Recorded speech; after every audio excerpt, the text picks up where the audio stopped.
Now the search for answers continues in Belle Glade after several days of violence. The Palm Beach County Sheriff's Office is investigating 3 shootings that left 2 dead and 4 others injured. But who's being held accountable for the violence? News Channel 5's Alex Sands is here with more on the struggle for Belle Glade. Alex? As we saw for ourselves, Kelly, there is real fear there. People afraid to show their faces, to publicly talk about this yet.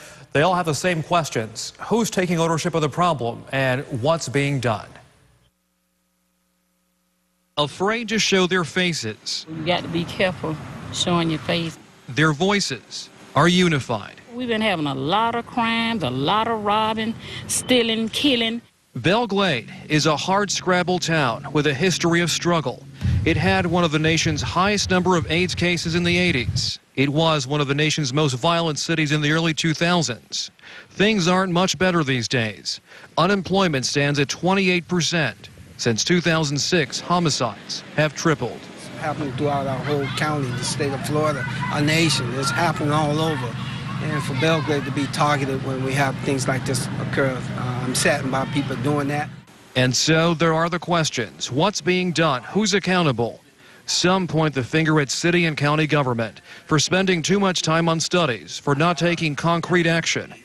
For this. There certainly are areas in the Belle Glade area which really looks like another third world country. That was County Commissioner Priscilla Taylor a year ago. Today. You know, they have their own government out there now. You know, they're charter cities, they have their municipalities.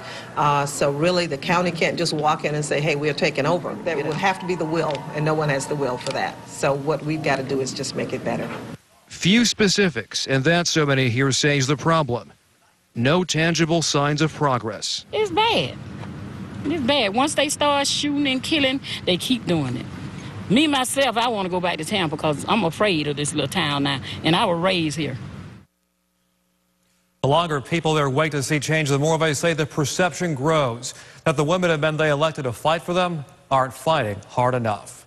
Alex Sands, WPTV News Channel 5.